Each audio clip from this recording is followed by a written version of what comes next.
Jésus, et j'aime invoquer son nom. Disons Jésus. Jésus. Alléluia, tu es digne. Oh, je suis là pour toi. Oh, j'aime invoquer ton nom. Alléluia, Jésus. Jésus, invoquons son nom. Jésus, oh, j'aime. Oh, j'aime invoquer ton nom. Je sais que tu es là, Jésus-Christ. Je sais que tu es là. Je sais que tu es là, au milieu de nous, Jésus. Je sais que tu es là. C'est toi que nous invoquons, Jésus. Je sais que tu es là. Je sais que tu es là. Mon âme te bénit. Oh, mon âme, bénis-le, mon âme, bénis-le. Je sais que tu es là. Mon âme te bénit. Mon esprit te bénit. Oh, mon corps entier te bénit. Oui, car je sais que tu es là.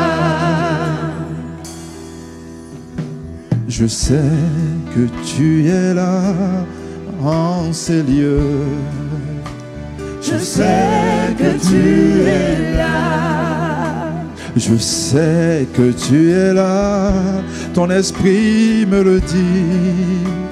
Je sais que tu es là. Et je te bénis, mon âme te bénit. Mon âme te bénit. Mon âme te bénit. Car je sais que tu es là. Mon âme te bénit. Oh, mon âme te bénit. Oh, je te bénis. Car je sais que tu es là. Il y a la vie dans le nom de Jésus-Christ, le sang de Jésus-Christ. Il y a la vie, il y a la vie. Il distribue, il distribue, il distribue, il distribue. C'est le butin qu'il a récupéré. Il distribue, il distribue. Oh, il y a la paix. Oh, tu reçois sa paix, la paix dans le nom de Jésus-Christ, le nom de Jésus, le nom de Jésus. Il y a la joie, il y a la joie, d'abondante joie dans le nom de Jésus, la joie dans le nom de Jésus-Christ, le nom de Jésus, le nom de Jésus. Et nous l'avons vu ce matin, il y a la grâce, il y a la grâce, une grâce extravagante, Seigneur, la grâce dans le nom de Jésus-Christ, le nom de Jésus, le nom de Jésus. Oh, des grâces excellentes, il y a la grâce, il y a la grâce du Seigneur, la grâce dans le nom de Jésus, le nom de Jésus, le nom de Jésus. Alors nous invoquons son nom, Jésus, Jésus, alléluia, Jésus. Je ne me lasserai pas de le dire, Jésus. Je prononce ce nom, je professe ce nom, Jésus. Oh, alléluia, Jésus,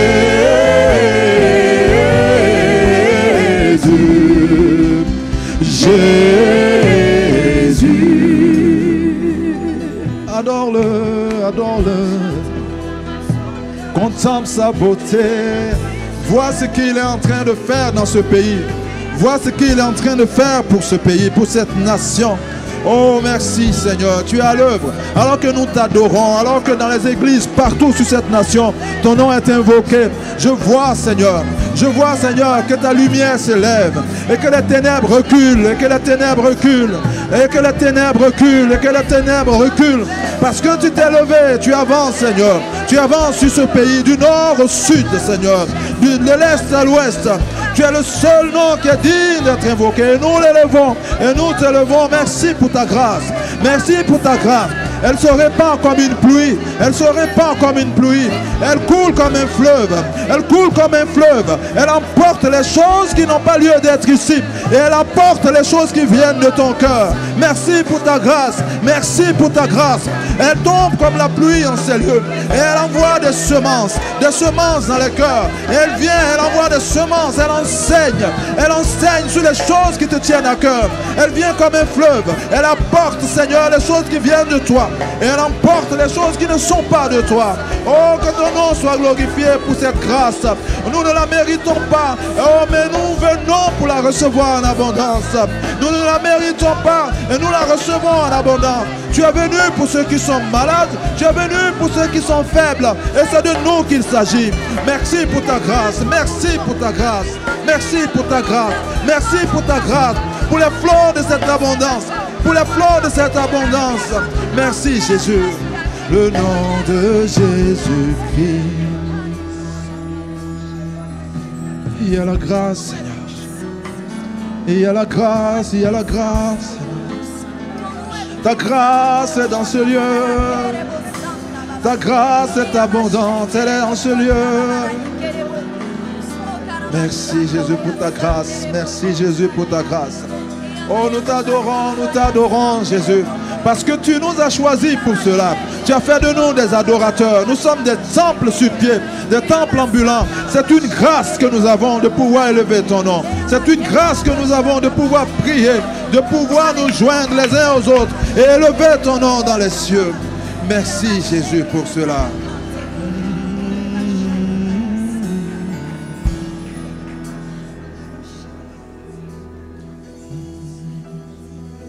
Il y a la grâce dans le nom de Jésus-Christ, le nom de Jésus-Christ. Il y a la grâce, l'abondante grâce, la grâce dans le nom de Jésus-Christ. Le nom de Jésus-Christ.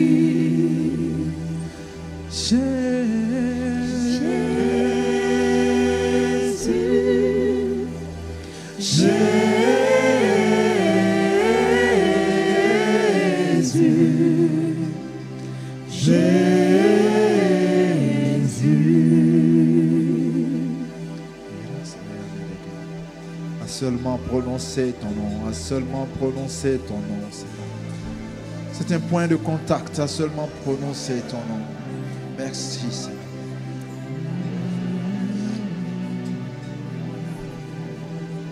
Gloire à toi, Seigneur. Nous te rendons grâce, nous t'honorons et nous te bénissons en ce lieu. Nous avons nos cœurs ouverts pour recevoir de toi. Tu es la parole, la lumière qui donne la vie, pleine de grâce et de vérité. Nous sommes venus te contempler, d'écouter, toi, la parole de vie, afin de recevoir abondamment toutes les grâces que tu as en réserve pour nous en ce jour. Ô Père, que le nom de Jésus soit glorifié en ce lieu par le Saint-Esprit. Amen. Amen. Gloire à Dieu. Bienvenue dans la sainte présence de notre Dieu et Père. Alléluia. Vous savez, quand nous venons d'une semaine intense comme nous l'avons eue, il ne faut pas se relâcher. Vous savez ça? Il ne faut pas se relâcher. Il ne faut pas se relâcher. D'accord? Après des moments intenses comme cela, il faut redoubler d'efforts et être très, très, très vigilant. Parce que quand on marque des points, l'ennemi essaye de regagner du terrain, mais il est vaincu à jamais au nom de Jésus. Alléluia. Alléluia. Je voudrais honorer, je vois le pasteur est là encore. S'il peut se lever, il vient de Kinshasa. Est-ce qu'on peut acclamer? C'est un serviteur de Dieu.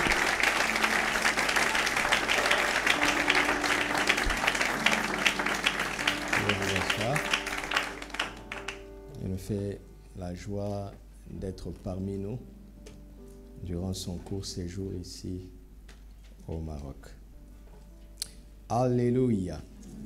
Voilà, Papa Karambiri a déclaré par le Saint-Esprit que le mois d'avril est le mois où nous apprenons, n'est-ce pas, à régner dans cette vie par la grâce de Dieu. Alléluia. C'est le mois où nous apprenons à régner dans cette vie par la grâce de Dieu. Jean chapitre 1, versets 16 à 17. Jean chapitre 1, 16 à 17.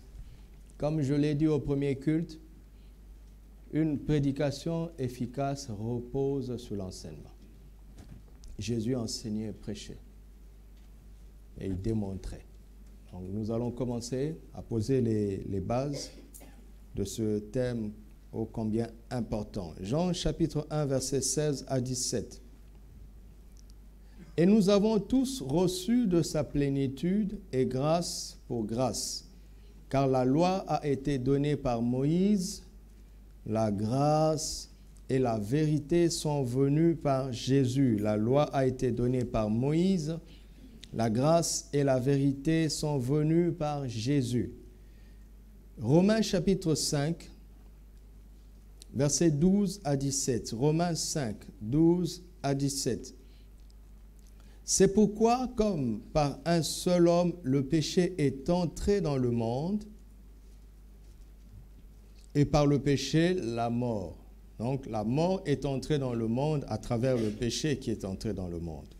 Et qu'ainsi, la mort s'est étendue sur tous les hommes, parce que tous ont péché.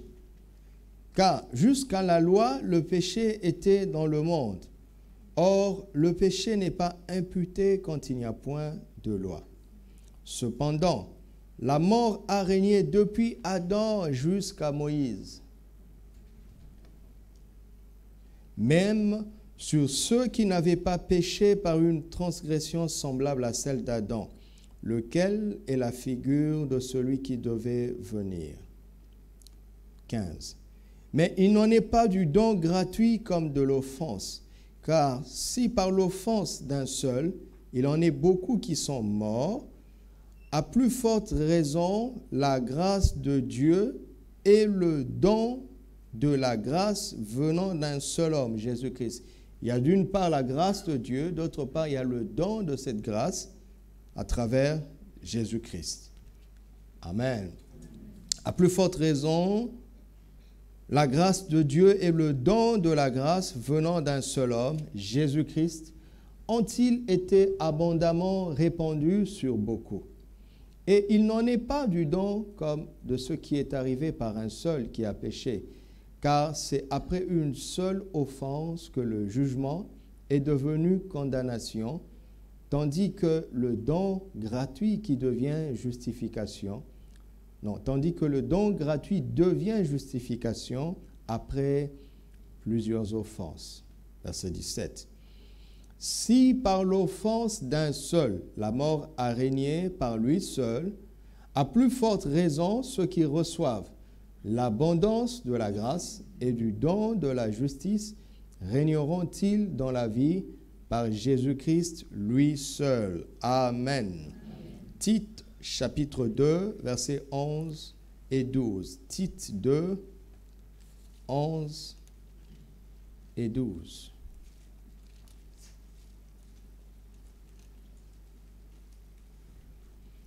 Car la grâce de Dieu, source de salut pour tous les hommes, a été manifestée. La grâce de Dieu, source de salut pour tous les hommes, a été manifestée. Elle nous enseigne à renoncer à l'impiété et aux convoitises mondaines et à vivre dans le siècle présent selon la sagesse, la justice et la piété, en attendant la bienheureuse espérance et la manifestation de la gloire du grand Dieu et de notre Sauveur, Jésus-Christ. Amen. Nous allons parler de l'apprentissage du règne par la grâce. L'apprentissage du règne par la grâce. Dans ce mois où nous apprenons à régner dans cette vie par la grâce de Dieu, par Jésus-Christ seul, nous commençons à parler de l'apprentissage du règne par la grâce. C'est quoi un apprentissage? L'apprentissage est un processus qui fait passer de l'ignorance à la connaissance, de l'incompétence à l'expertise, d'un niveau inférieur de résultat à un niveau supérieur de résultat. Je recommence. L'apprentissage est un processus qui fait passer de l'ignorance à la connaissance, de l'incompétence à l'expertise et d'un niveau inférieur de résultat à un niveau supérieur de résultat. Régner, d'après ce que le Seigneur nous dit dans Romains 5, 17, est quelque chose qui s'apprend. Vous savez que je n'aime pas les slogans. Il n'y a pas de place pour les slogans dans l'Église ni dans la vie chrétienne, n'est-ce pas? N'est-ce pas? Voilà. Régner est un mot pratique et concret. Ou on règne ou on ne règne pas. Parce qu'un roi n'a pas de mandat, n'est-ce pas? Le règne, c'est pour la vie. Alléluia. Et si le roi est incompétent, on est foutu. Le président gère, les élus gèrent, mais ils ne règnent pas. S'ils sont incompétents, on ne renouvellera pas leur prochain mandat. N'est-ce pas? Et ils viennent avec les slogans « Votez-moi et ce sera le changement ». Et on le vote si on voit que rien ne change. 5 ans après, on vote quelqu'un d'autre. Ce qui m'étonne parfois, c'est de voir que quelqu'un qui avait le pouvoir, il est en train de battre campagne pour un deuxième mandat et il dit « Votez-moi et ce sera le changement ».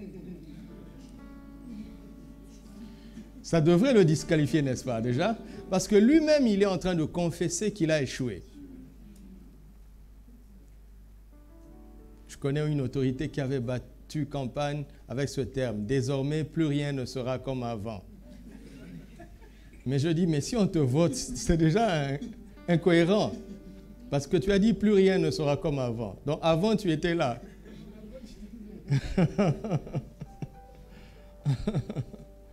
Ce n'est pas un jeu. Je sais qu'il y a beaucoup de slogans dans l'Église, comme j'entends tout le temps maintenant, parfois quand il m'arrive, j'écoute pas trop les prédications sur Internet. J'écoute pas beaucoup. J'écoute certaines personnes, des aînés que j'ai sélectionnés. Mais je vois ça. On dit, touche bien ton voisin, dis-lui, tu es assis à côté d'un roi. Ah bon? Tu règnes sur quoi? Il a fait de nous un royaume et des sacrificateurs. Il a fait de nous des rois et des sacrificateurs. Oui, lui, il l'a fait. Comment on le démontre? Alors, je suis touché par l'humilité du serviteur de Dieu. Il aurait pu dire, c'est le mois du règne. Non, il dit, c'est le mois de l'apprentissage. N'est-ce pas? Parce que franchement, qu'on se le dise en face, entre nous en famille, dehors, on ne va pas le dire. Ça ne va pas trop, non? Réponds-moi. Tu te donnes combien sur 10? Hein?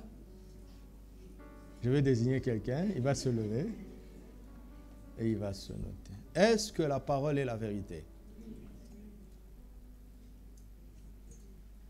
Alors, nous avons des choses à apprendre. Nous devons être humbles. Ouais, ma définition de l'apprentissage tient compte aussi des gens qui savent. Parce que tout le monde n'est pas ignorant, n'est-ce pas? Nous n'avons pas tous le même niveau de connaissance. Il y a des ignorants qui ont besoin de connaissances. Il y en a d'autres qui savent déjà certaines choses. Nous savons déjà certaines choses. Mais nous pouvons toujours mieux faire, n'est-ce pas? Nous pouvons toujours progresser. Nous pouvons avoir de plus grands et de résultats plus importants. À condition que nous gardions un cœur d'enfant, à condition que nous restions humbles pour continuer à apprendre. Alléluia. Continuez à apprendre. Continuez à apprendre.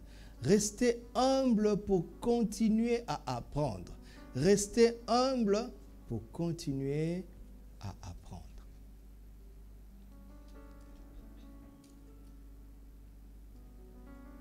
C'est très important.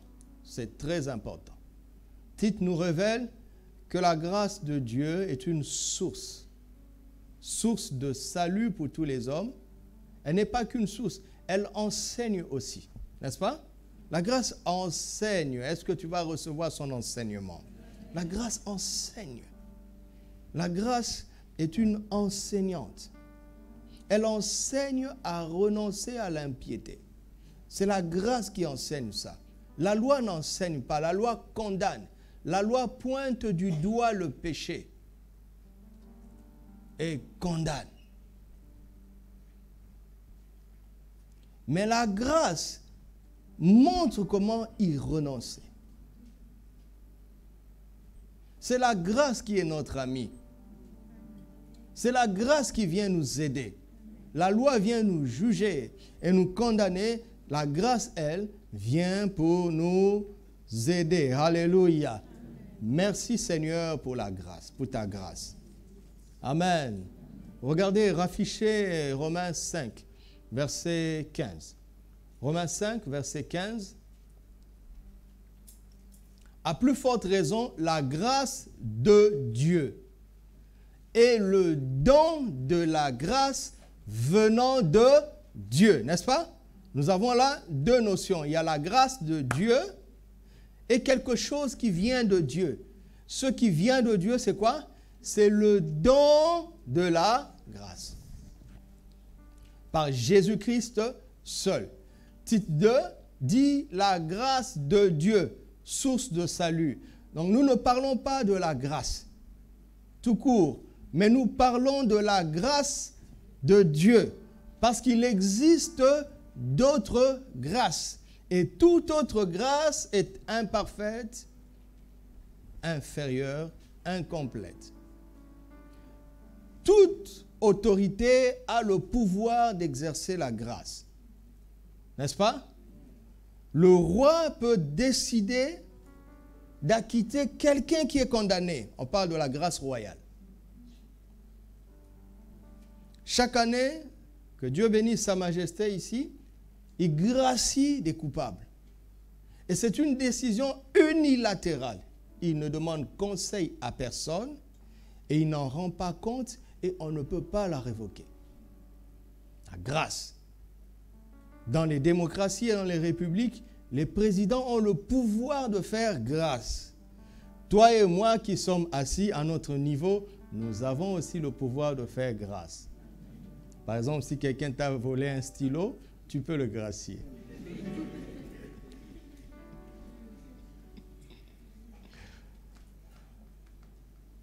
Mais nous ne parlons pas de ça.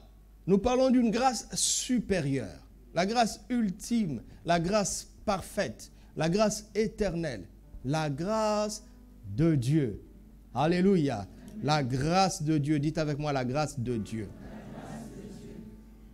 Ce qui nous fera régner, c'est la grâce de Dieu. Alléluia. La grâce de Dieu. Ainsi, en étudiant ce sujet dans la parole de Dieu, j'arrive à 3 conclusions que j'ai résumées en 3 phrases. La grâce provient de Dieu, elle nous parvient par Jésus-Christ seul et elle nous prévient de la mort. Alléluia. La grâce provient de Dieu, nous parvient par Jésus-Christ seul et nous prévient de la mort. Parce que depuis Adam jusqu'à Moïse, la mort a régné sur tous les hommes. Autrement dit, si quelqu'un est un roi et qu'il est encore sous la loi de Moïse, la mort règne sur lui. Et quand on dit jusqu'à Moïse, ce n'est pas un repère dans le temps, mais c'est un repère dans la révélation. Sinon, on croirait qu'après Moïse, la loi s'est arrêtée. Non, la loi continue avec Josué, n'est-ce pas? La loi continuait jusqu'à David, jusque dans Malachie, jusqu'au temps de Jean-Baptiste. Et même Galates 4.4 dit que Jésus est né sous. Donc, tant que Jésus n'était pas venu, la loi prévalait.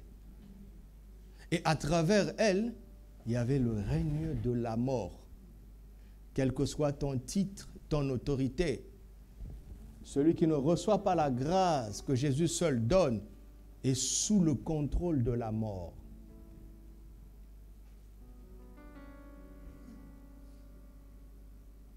Mais le seul moyen d'échapper à cela, c'est de recevoir l'abondance de la grâce et du don de la justice, afin de régner par Jésus-Christ seul. Savez-vous ce qui est étrange? Jésus est déjà venu, mais jusqu'aujourd'hui, la mort continue à exercer son autorité sur l'humanité. Tant qu'on est sous la loi et qu'on n'a pas la révélation de la grâce que seul Jésus donne, la mort domine encore. Alors que Jésus est venu, il a déjà tout accompli. Et vous savez quoi? Quand on est en Christ et qu'on ne prend pas le temps à comprendre la nouvelle alliance, on ne prend pas le temps à écouter Jésus, et qu'on est des chrétiens qui vivent encore avec la mentalité de l'ancienne alliance, la mort exercera le pouvoir. Vous m'entendez? C'est très important. La grâce provient de Dieu. Ensuite, elle nous parvient et elle nous prévient de la mort. C'est la grâce qui fait ça. Amen. 1 Corinthiens chapitre 15, verset 10. 1 Corinthiens 15, verset 10. L'apôtre de la grâce, celui qui a eu comme jamais personne avant lui la révélation de la grâce, l'apôtre Paul nous parle. Il résume sa vie dans ce verset. Il dit, par la grâce de Dieu, je suis ce que je suis. Je suis ce que je suis par quoi? Par la grâce de Dieu. Par rien d'autre. Il n'y a pas d'autre explication. C'est par la grâce de Dieu que je suis ce que je suis. Et sa grâce envers moi n'a pas été vaine. Loin de là. J'ai travaillé plus que eux tous. Non pas moi toutefois, mais la grâce de Dieu qui est avec moi. Voici le secret de Paul. Le secret de la qualité de sa vie et de la capacité de sa vie. Paul est en train de dire, si j'ai travaillé plus qu'eux tous, ce n'est pas parce que j'étais le meilleur. Ce n'est pas parce que j'étais le plus fort. Mais c'est parce que j'ai permis à la grâce de m'aider à atteindre le maximum de mon potentiel.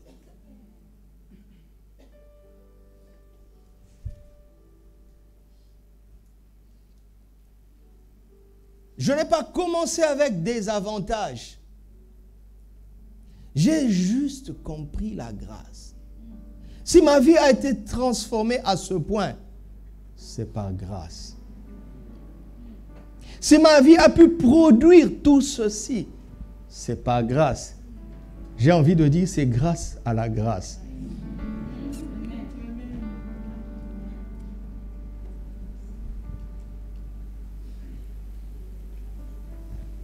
Et ce verset puissant contient tout ce qu'on peut apprendre sur la grâce dans la parole de Dieu, qui se résume en deux réalités. La grâce de Dieu égale à la faveur imméritée plus la capacité surnaturelle. La grâce de Dieu est égale à imméritée plus la capacité surnaturelle. Vous savez, j'ai été longtemps chrétien sans avoir compris la grâce premièrement. Et quand on m'a appris ce que c'est que la grâce, on me l'a apprise seulement comme une faveur imméritée. Vous m'entendez? C'est longtemps plus tard que j'ai découvert que dans la grâce, il n'y avait pas que la faveur imméritée, il y avait aussi la capacité surnaturelle, charisme. Le mot charisme. Vous aimez le charisme, non? Les charismatiques. Hein? Les charismatiques. Vous aimez ce mot-là, non? Charisme. Il y a dunamis et charisme. Dunamis, c'est la puissance. C'est ce qui donne dynamite. Mais charisme, ce n'est pas la dynamite. C'est la grâce. C'est étrange. C'est-à-dire quoi? La grâce est en même temps une dynamite. Mais c'est une dynamite qui commence par être une faveur imméritée. Elle transforme d'abord la vie de la personne. Il dit par la grâce, je suis ce que je suis. Par la grâce, je suis. Je n'ai rien fait, mais je suis. Et si je suis, je vais faire. On n'apprend pas à un lion à rugir. Tu nais lion et avec le temps, tu rugiras naturellement. Tu n'es pas lion, tu es né mouton. Aucune école ne pourra te faire rugir. Voici, des gens ne veulent pas avoir une vie transformée. Les gens ne veulent pas de la nature divine, mais ils veulent manifester la puissance divine. C'est comme ça que certains sombrent dans la magie. Parce que nous croyons au miracle. N'est-ce pas que nous croyons au miracle? Mais s'il s'agit que de miracles, les faux miracles aussi existent. Les prodiges mensongers existent. Et d'ailleurs, on n'a pas besoin d'insister ça quand on parle aux Africains. Leurs ancêtres ont certains pouvoirs. Les marabouts ont certains pouvoirs. N'est-ce pas? N'est-ce pas? Je ne comprends pas ce pouvoir-là. Des gens qui sont capables de voler la nuit, mais qui sont incapables de construire un avion. Hein? Et vous appelez ça pouvoir. Et puis quand ils ont une panne sèche, ils tombent, on le retrouve le matin tout nu. Quelle honte! Il n'y a même pas de boîte noire. Pour expliquer pourquoi il y a eu la panne. J'allais dire que je ne crois pas ces choses, ce n'est pas ce que je veux dire. Mais vraiment, pour moi, c'est comme si les sorciers n'existaient pas. Ils sont tellement faibles. Vous ne croyez pas? Hein?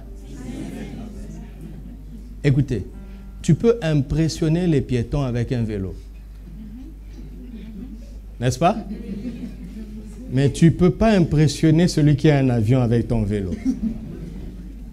Nous sommes assis en Christ où? Au-dessus de quoi? Croyez ça une fois pour toutes et vous vivrez dans le repos. Vous laisserez les sorciers travailler vainement. Dernièrement, on m'a parlé d'une personne, je lui ai présenté l'évangile, comment il est dit que si quelqu'un est en Christ, il est une nouvelle création. D'accord? Les choses anciennes sont passées. La personne avait cru ça. Mais vous savez, dans la vie, il y a des épreuves. Mais Dieu ne nous a pas menti, il nous a dit la vérité. D'accord? Il nous a dit la vérité. Alors, à cause de certaines difficultés, il est tombé chez un pseudo-serviteur de Dieu qui a des pseudo-dons de vision et qui a vu certaines choses que le diable et les ancêtres auraient fait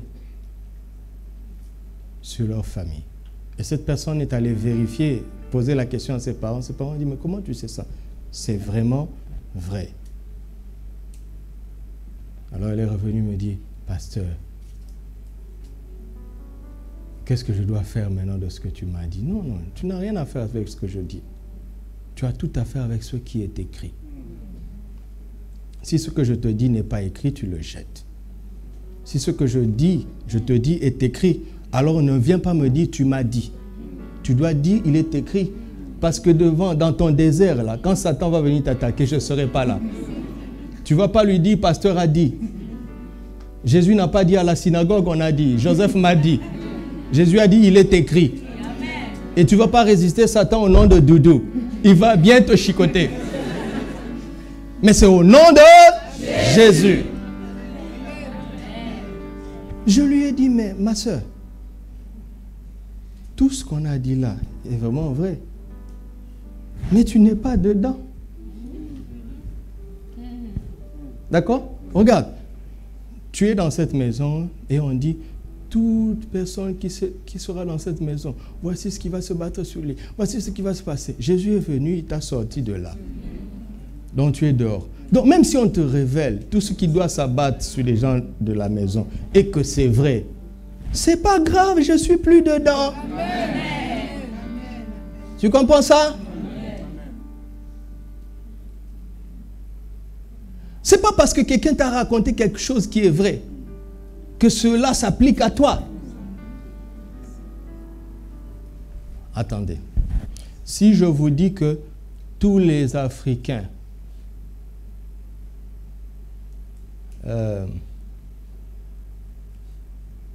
sont noirs, les Marocains vont vous dire c'est pas vrai. Mais si toi tu dis mais es-toi Marocain, est-ce que tu n'es pas africain? Il va dire si. Aurais-tu raison de lui dire puisque tu es africain alors tu es noir? Il dit non. Il dit je suis africain mais regarde-moi. Je suis un Africain d'une autre race. L'Afrique, c'est juste une frontière géographique. Mais ça n'affecte pas ma peau. Tu comprends? Donc, Jésus nous a laissés dans ce monde. Mais il dit, nous ne sommes pas de ce monde. Et puis il dit, petits-enfants. Il ne parle même pas au plus aïe de la foi.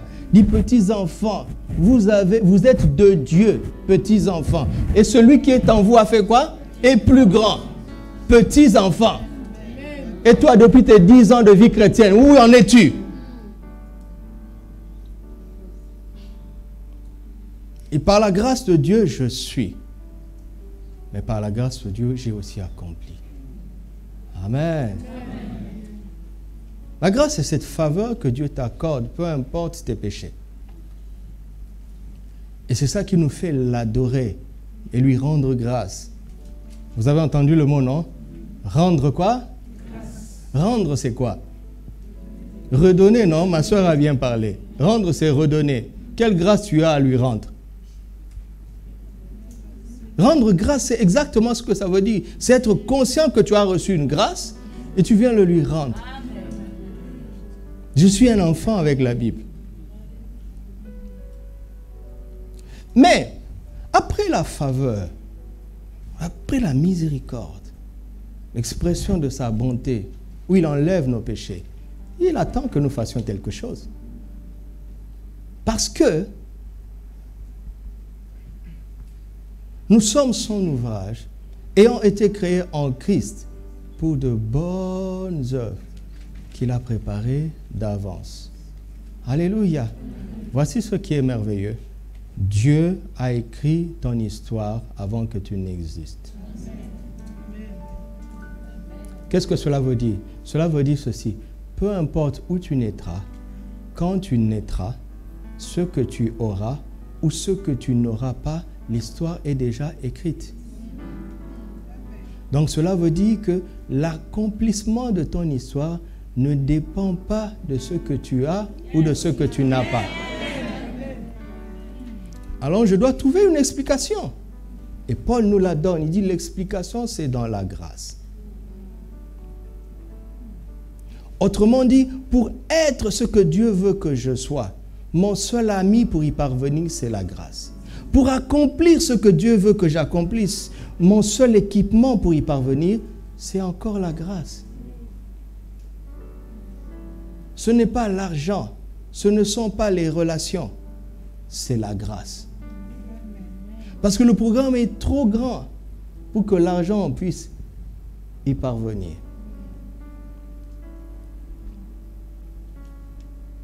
Nous devons apprendre donc ce que c'est que la grâce, n'est-ce pas?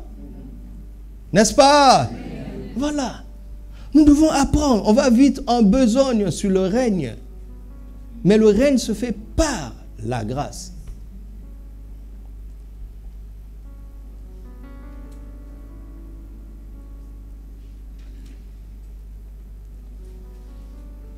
Celui qui a compris la grâce ne sera jamais dépourvu.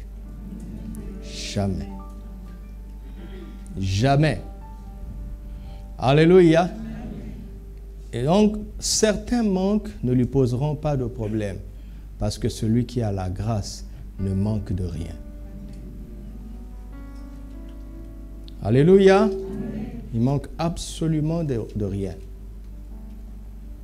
Parce que la grâce va affecter sa nature pour qu'il ait le caractère qu'il faut, et la grâce va l'équiper pour qu'il ait le charisme qu'il faut, la capacité qu'il faut. Tout est dans la grâce.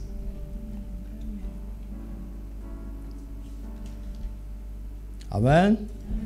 Alléluia. Alors appliquons ça, vérifions. C'est Paul qui nous dit ça dans 1 Corinthiens 15, 10. Nous allons vérifier ça. Commençons par Acte 9, versets 1 à 2. Il dit, je suis ce que je suis. Il dit, cependant, Saul, respirant encore la menace et le meurtre contre les disciples du Seigneur. Donc, Paul était un homme méchant et criminel. N'est-ce pas? N'est-ce pas? C'était sa nature, on dit il respirait. Il ne l'était pas occasionnellement. Il était en permanence menaçant et criminel envers les chrétiens. Alléluia. Alléluia. Regardez, quelque chose m'a fait rire tout à l'heure quand je lisais ce verset, ce chapitre. On est dans Acte 9, n'est-ce pas? Vous savez ce qui s'est passé, non?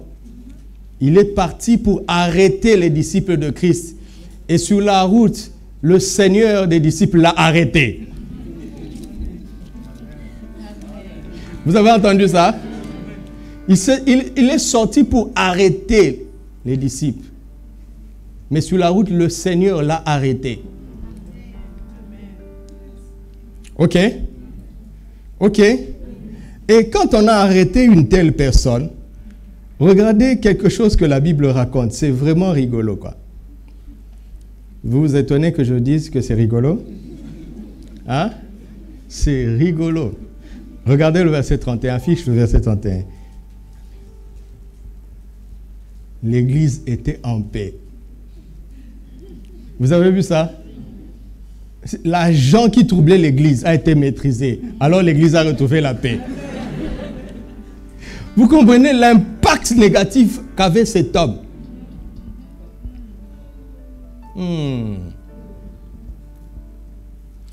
Un gars qui trouble l'église. Un gars qui fait que si vous voulez être en paix, il faut le maîtriser. Ok? Il faut le maîtriser. Gloire à Dieu parce que l'Église a laissé Jésus le maîtriser.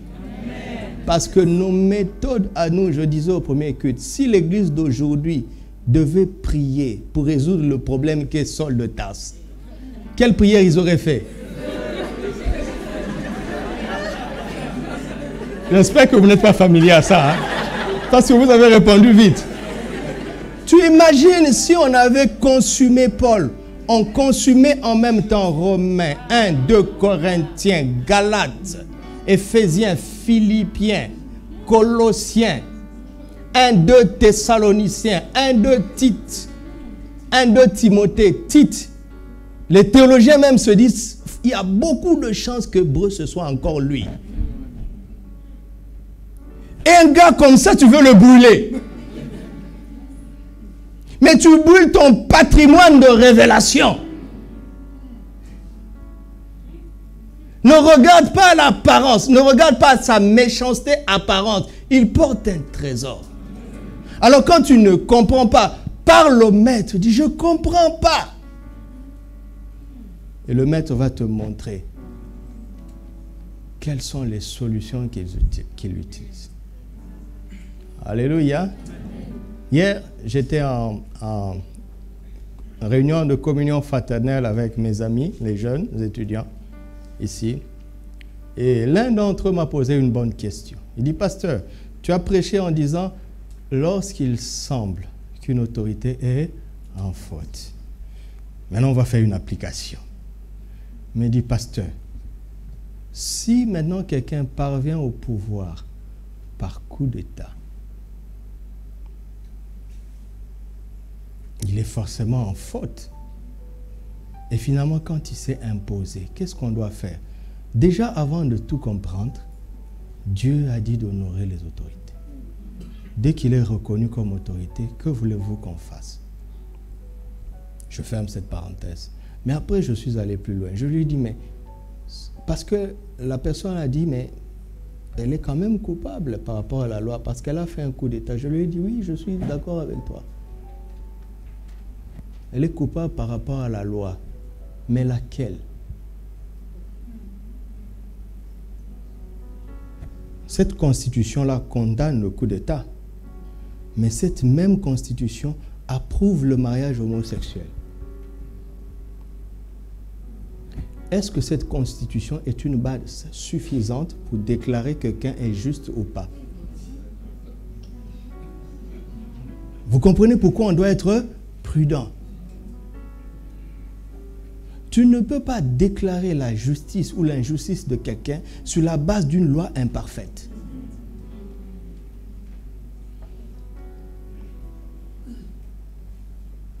Qu'est-ce qu'on fait? On se tait. Notre premier sujet de prière, c'est pour le salut des âmes.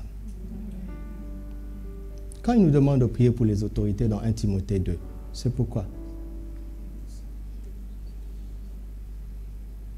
Écoute, si quelqu'un est un dictateur et qui fait du mal, comment tu dois prier? Pour qu'il soit dégagé du pouvoir? Oui, mais celui qui viendra après lui, sera-t-il meilleur? Et s'il est dégagé et que celui qui vient après lui est meilleur, tant mieux pour nous. Mais s'il meurt, il va en enfer. Par contre, si du haut de sa dictature, il reçoit Jésus, est-ce qu'il ne va pas changer de caractère? Pourquoi vous voulez utiliser le nom de Jésus pour faire la politique?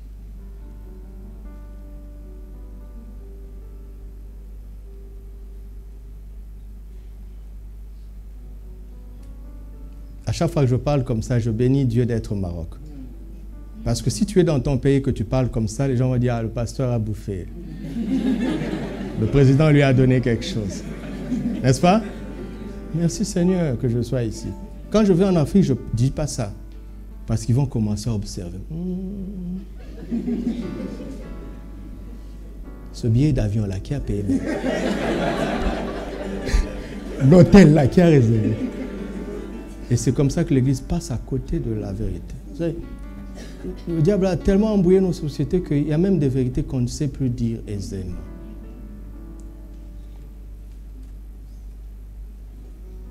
Quand ça a chauffé ici, il y a combien d'années, quand il y a eu le problème en Côte d'Ivoire, les frères ivoiriens, écoute, je critique personne, je nous critique nous, les frères ivoiriens de notre assemblée ont demandé la salle pour prier.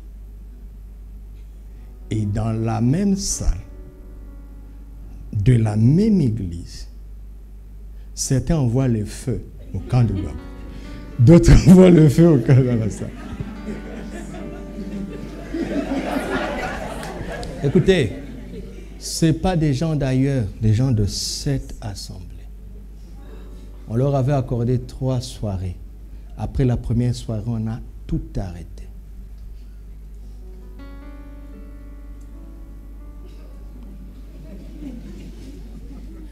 Maman m'a dit d'en parler. Je lui ai dit, chérie, tu sais que tu es burkinabé. Vous avez compris les Ivoiriens? Ah. Si j'ose parler, ils vont dire, ah, c'est parce qu'il a épousé une burkinabé. On a fermé la bouche, on a mis les genoux à terre.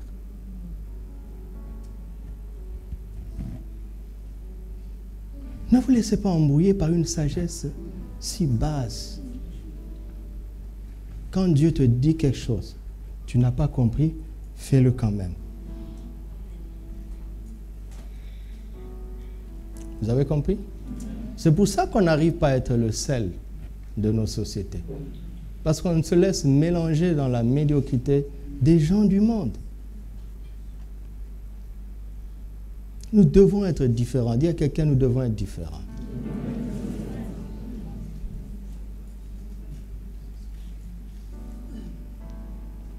Par la grâce de Dieu, je suis ce que je suis. Voilà. Acte 9 est une preuve que Paul était méchant et criminel. N'est-ce pas? La première chose, c'est que la grâce doit le transformer. N'est-ce pas? Il doit cesser d'être méchant et il doit cesser d'être criminel. Un criminel, c'est qui? C'est quelqu'un qui est capable de prendre la vie d'un autre. Paul a été prêt à donner sa vie. N'est-ce pas ça une transformation? Hein? Celui qui menaçait l'Église a changé de camp. Il est devenu une menace pour les Juifs. Ça, ce n'est pas une transformation? Transformation avant la démonstration de la puissance.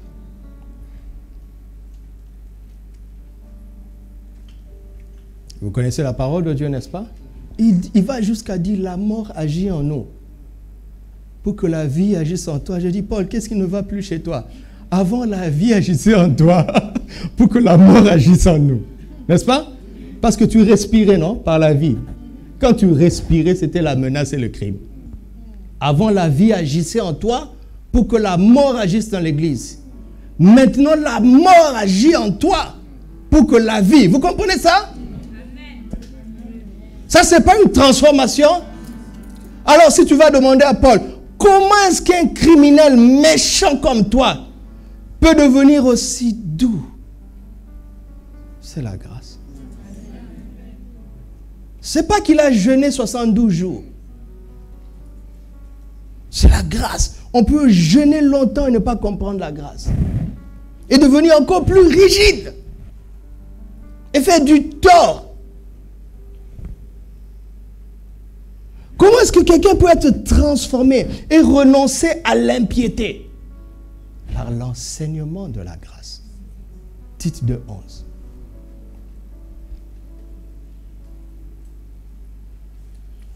Partout où tu n'as pas de victoire, c'est que tu n'as pas suffisamment compris l'enseignement de la grâce.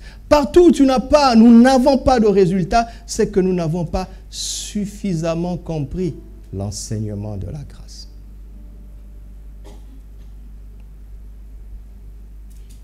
Amen. Romains 5, 17. Romains 5, 17.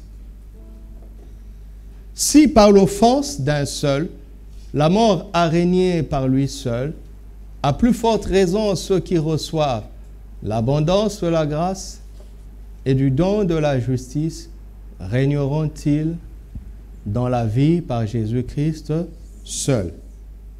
Dans ce verset, il y a le qui, le comment et le où. Qui règne ici dans ce verset? Qui règne?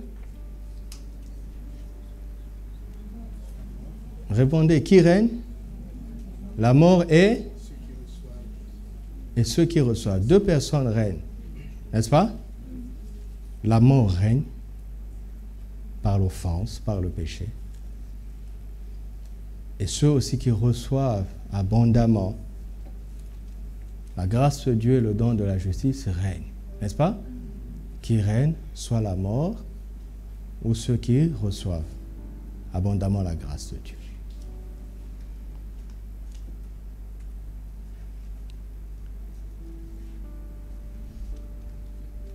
Et comment règne-t-il? Comment la mort règne-t-elle? Par le péché d'Adam, le péché originel. Comment nous régnons? Nous sommes censés régner par Jésus-Christ. N'est-ce pas? Seul. En dehors de Jésus-Christ, personne ne peut régner. Et donc vaincre le règne de la mort. Ok? Alors, ceux qui ont reçu l'abondance de la grâce de Dieu régneront dans cette vie. Où règnent-ils par Jésus-Christ? Où sont-ils censés régner? Regardez ça, c'est crucial. Si tu étais au premier culte, ne réponds pas. Où sommes-nous censés régner? Où? Dans la vie. Voici là où nous passons à côté. Le règne que Jésus veut nous donner est un règne dans notre vie.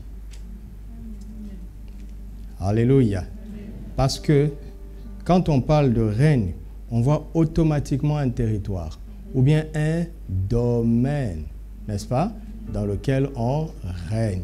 Parce que le même mot régner ici en grec est l'équivalent hébraïque du verbe dominer en Genèse 1, 26. Créons l'homme à notre image, selon notre ressemblance, pour qu'il domine. On pourrait dire pour qu'il règne. Dominer, domaine. Dominer, domaine. C'est ce que les Anglais ont mieux compris. En français, on parle de royaume, mais en anglais, on parle de kingdom. King, c'est roi. Dom, c'est le diminutif de domaine.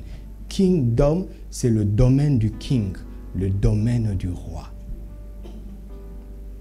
Si tu es un roi, la question automatique qu'on te pose, c'est tu règnes sur quel domaine? N'est-ce pas? Sa Majesté, que Dieu le bénisse, il règne sur cette nation. D'accord? Mais un sportif peut régner sur son quoi? Sur son sport ou sa discipline. Hier, YouTube m'a proposé un document intitulé « Le roi Pelé ». Je dis non, c'est un Brésilien. Le Brésil est une république. Il dit oui, dans la République du Brésil, c'est un simple citoyen. Mais dans la République du football, c'est le roi. Donc le football est un royaume. Vous comprenez ça? Il n'y a pas de king sans dôme. Il n'y a pas de roi sans domaine. Amen. Et le domaine dans lequel Jésus veut que nous régnions, c'est lequel? Juste notre vie. Tu peux régner sur un territoire tout en étant incapable de régner sur ta propre vie. N'est-ce pas? N'est-ce pas? Tu peux régner dans les affaires tout en étant incapable de régner sur ta propre vie. C'est-à-dire tu peux dominer dans les affaires tout en étant incapable de te dominer toi-même. N'est-ce pas? Tu peux dominer dans la médecine tout en étant incapable de te dominer toi-même.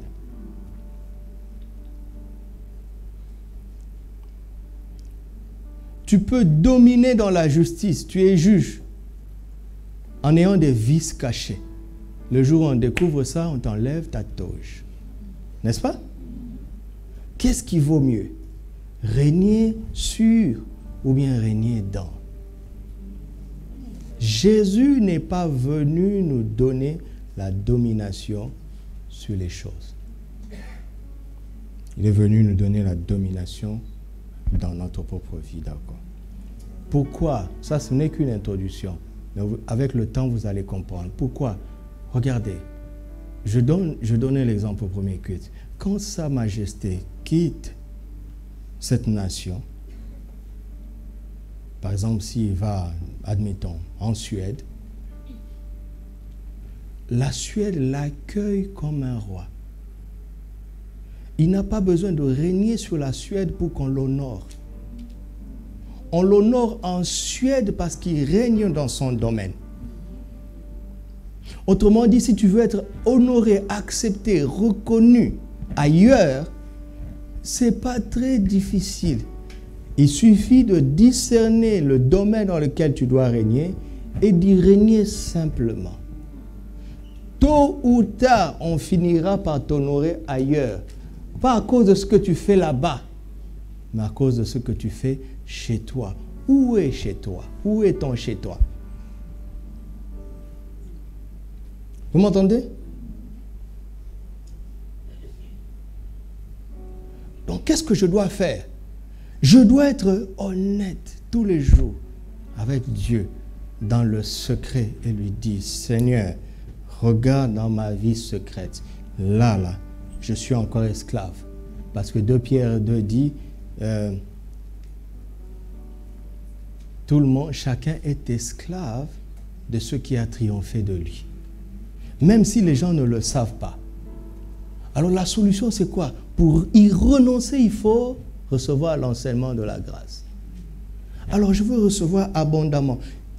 Ma dose de réception de la grâce est insuffisante. La preuve, ce domaine n'est pas sous mon contrôle. Vous entendez? Tiger Woods a régné sur le golf pendant des années, mais il y avait un domaine caché qui n'était pas sous son contrôle. Et à partir de là, il a perdu son règne. Il n'a plus jamais... Il a retrouvé le golf, hein? Plus jamais le numéro 1. Et vous connaissez le monde? Quand il y a un scandale comme ça, les sponsors se retirent. Ça veut dire que l'argent aussi s'en va. Parfois même, ils vont aller jusqu'à te porter plainte parce que tu nuis à leur image de marque. Donc déjà, on te retire l'argent. Après, on te demande de rembourser. C'est ce qui est arrivé à Lance Armstrong. 7 fois de suite, vainqueur de Tour de France. Donc, il était devenu une marque. Quand Lance Armstrong dit qu'il porte une Rolex, l'image qu'on nous envoie à l'esprit, c'est quoi? C'est que si tu as une Rolex, tu seras un champion. Tout le monde va acheter. Le monde fonctionne comme ça. Maintenant, on a découvert que Lance Armstrong a triché toutes ces années. Donc Rolex dit à Armstrong, avant je te payais parce que grâce à toi, on disait que la Rolex rend des champions. Mais maintenant, à cause de toi, on dira que la Rolex fait des tricheurs. Tu me dédommages. Vous comprenez le monde? Ne vous hâtez pas de régner au dehors. Si vous ne régnez pas dans votre dôme, ne cherchez pas à être king ailleurs. Soyez king dans votre dôme. Et votre dôme, c'est votre vie.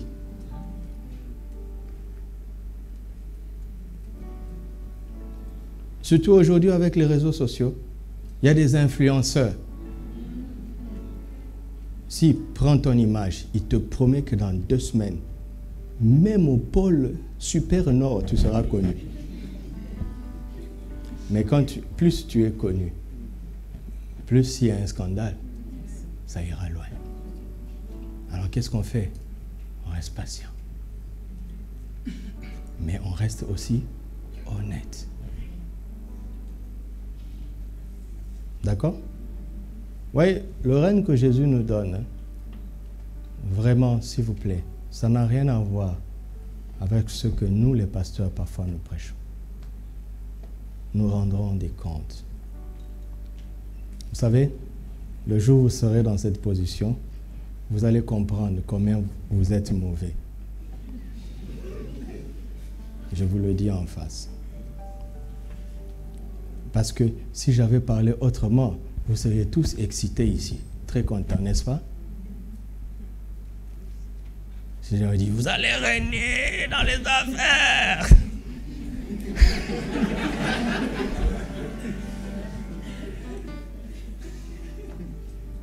Donc quand un pasteur n'a pas réglé ce problème en lui-même,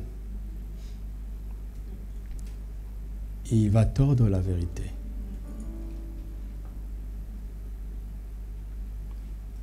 Nous avons reçu quelqu'un ici qui est venu d'un autre pays et il m'a dit, pasteur, ce que j'aime, c'est que ici chez vous, vous enseignez abondamment. Chez nous dans les églises, les pasteurs n'enseignent pas. Je lui ai dit, mon frère, je veux défendre aussi les pasteurs parce que je suis un pasteur. Les pasteurs n'enseignent pas abondamment parce que le peuple n'aime pas l'enseignement. Le peuple aime la prédication. Regardez simplement votre mine aujourd'hui. Vous avez vu votre mine, non? Surtout depuis que j'ai dit que tu régneras dans ta vie, elle dit, que le mois d'avril passe vite. C'est difficile. Donc arrêtez d'accuser les pasteurs. Hein? Regardez-vous vous-même aussi.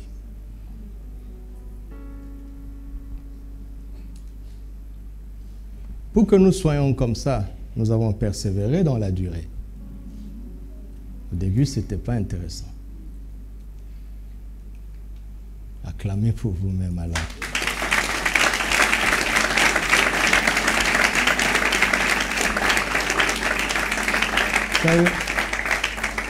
La vérité est puissante. Nous devons être honnêtes. Vous voyez, les gens, ils vont chez un médecin. D'accord? Le médecin lui donne un traitement et lui dit, à partir du 5e jour, tu vas mieux te sentir. Et il croit. Mais avec Dieu, nous voulons toujours des résultats rapides. Alors que si tu te dis, voici ce que tu dois faire et persévère, dis non.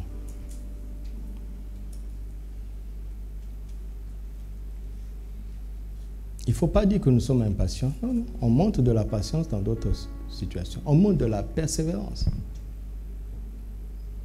On montre de la détermination dans d'autres choses. Si on pouvait utiliser la même détermination avec la parole de Dieu, l'Église ne serait pas là où elle est. N'est-ce pas? Si on pouvait faire les mêmes sacrifices qu'on fait pour les choses de ce monde, si on pouvait les faire pour le Seigneur, nous ne serions pas là où nous sommes.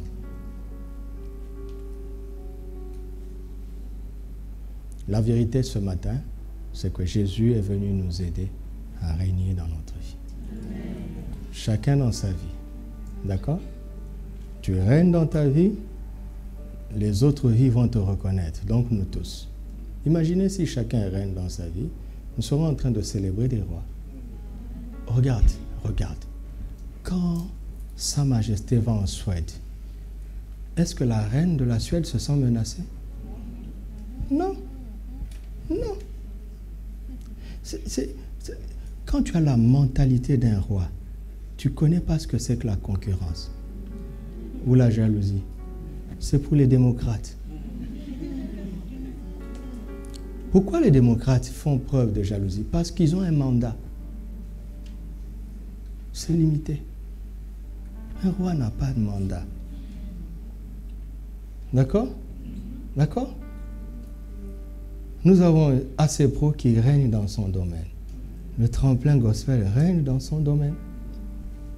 Pourquoi il y aurait de la jalousie? Vous avez vu l'affiche, non? Dena Moana, tremplin gospel, les fils d'Azaph, chorale la fraternité. Où est le problème? Est-ce qu'il y a un problème? Il n'y a pas de problème. EAM, Maison du Salut, Église anglicane, CIPC, TPV, Assemblée chrétienne. Où est le problème? Il y a un problème? Pas de problème. Tu viens me voir, tu dis, pasteur, je pense que je dois changer d'église. J'ai dit au revoir. Va te naturaliser dans un autre royaume. Il n'y a pas de problème. Il n'y a aucun problème. La reine de la Suède va dire à Sa Majesté, ne viens pas chez moi, parce que tu vas menacer mon trône. Non. Non. Non. Tu ne peux pas régner hors de ton domaine. Ça, il n'existe pas. Vous m'entendez? Ça s'apprend. D'accord? D'accord? Ça s'apprend. Ça s'apprend.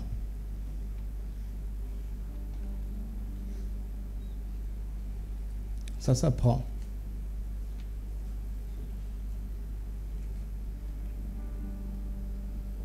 Et c'est ça que je veux vous transmettre. Je prie tous les jours pour qu'on arrive là. Pour qu'on soit au-dessus des futilités charnelles. C'est vraiment futile.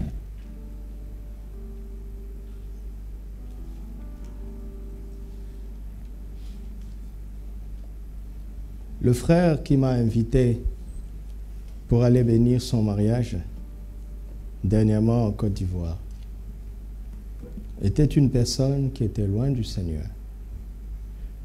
Tellement loin du Seigneur que ça se voyait physiquement dans sa vie. Il avait des signes apparents de rébellion. Et un jour, il est venu à l'église. Par la grâce de Dieu, il a été touché par le message. Il a reçu Jésus. Mais les signes apparents de rébellion sont restés sur son corps. Il a fait la préparation au baptême. La veille de son baptême, je devais faire son entretien. Il avait des dreads bizarres sur la tête. Je suis allé le voir. Je lui ai dit, mon frère, je veux te dire la vérité. Rien dans la Bible m'empêche de te baptiser avec tes dreads. Et tout le reste, donc, je ne vous parlerai pas. Mais par contre, la vérité est que ça, moi, ça me dérange. Sincèrement, hein? Mais si tu me dis que tu ne vas pas les enlever, je ne peux pas ne pas te baptiser. Mais la vérité, c'est que ça me dérange quand même. Mais ce n'est pas l'évangile, c'est moi. J'étais tellement sûr qu'il allait résister que je lui ai dit, ne me réponds pas. Va réfléchir. Ça, c'était samedi, dimanche, après-midi. À l'époque, on n'avait pas toutes ces salles. On n'avait qu'une seule salle. Pour même pouvoir parler avec lui, on est allé au café. On a acheté un thé. C'est là où j'ai fait l'entretien, dans un café des païens, autour des fumeurs. C'était dimanche. Mercredi, je vois la réunion, il n'y a plus rien. Qu'est-ce qui s'est passé? Longtemps plus tard, il me dira, il dit, j'ai aimé que tu me parles comme ça. Parce que dans mon monde là, j'étais dans ce monde avec certains chrétiens, certains pasteurs, on faisait la même chose la nuit. Et dimanche, je les voyais donner des leçons aux autres. Alors qu'ils faisaient la même chose. Il a changé jusqu'à aujourd'hui. On ne force pas les gens, d'accord? La loi ne résout pas les problèmes. Hein? La loi fabrique des hypocrites, des dribbleurs. C'est la grâce qui transforme. Alléluia. Par la grâce de Dieu, devenez ce que vous devez être. Par la grâce de Dieu, accomplissez tout ce que vous devez accomplir au nom de Jésus. Rendons grâce à Dieu. Alléluia. Alléluia. Nous te rendons grâce. Nous te remercions parce que tu es le Dieu de grâce. Ta grâce est la source de notre salut. C'est elle qui nous enseigne à renoncer à l'impiété. C'est elle qui nous transforme et qui nous équipe. Nous te remercions parce que tu as déposé la solution dans un mot que nous ne pouvons pas mériter, dans un mot dont nous ne pouvons pas non plus être indignes. Tu as rendu accessible ta vie et ta capacité. Tu l'as mis à notre portée par la grâce. Et nous te remercions. Nous prions que tu nous enseignes à recevoir abondamment, abondamment, abondamment ta grâce. Demande au Seigneur la grâce de recevoir abondamment. Plus de grâce que tu n'as accepté jusque-là. Plus de grâce que tu n'as reçu jusque-là. Parle au Seigneur, demande-lui cela. Dis-lui que durant ce mois, tu veux que ta capacité de recevoir, d'accepter, de croire en la grâce augmente. Dis-le au Seigneur de tout ton cœur, car c'est ce qu'il veut faire. Et c'est à travers cela que Jésus viendra t'aider, m'aider à régner dans cette vie, dans cette vie, dans cette vie. Père, tu sais là où nous avons besoin de recevoir davantage. Tu sais là où nous avons besoin de nous ouvrir davantage. Tu connais là où nous avons besoin de progresser davantage.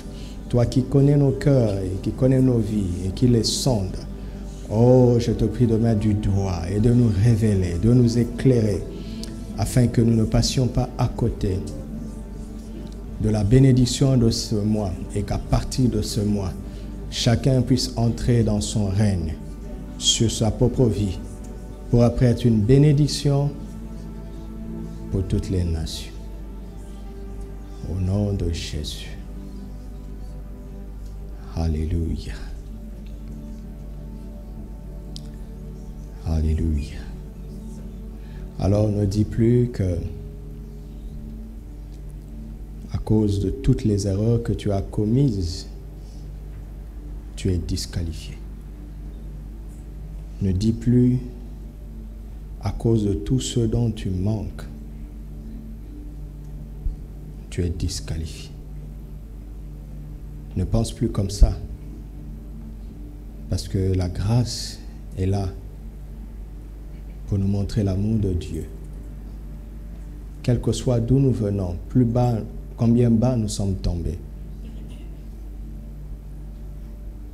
sa grâce surabonde toujours là où le péché abonde. Alors ne permets pas à ton passé ou à tes erreurs de te tenir loin de la grâce, qui est la seule chose qui peut faire de toi celui que Dieu veut que tu sois. Mais aussi ne permets plus à ce que tu manques de t'empêcher d'entrer pleinement dans la volonté de Dieu. Car Dieu n'a jamais dit que tu accomplirais ce qu'il veut que tu accomplisses avec tes propres capacités. Sa capacité surnaturelle est à la disposition de quiconque croit en sa grâce et est prêt à la recevoir. Quel que soit ton niveau d'études, quelles que soient tes origines, ton parcours, ton CV,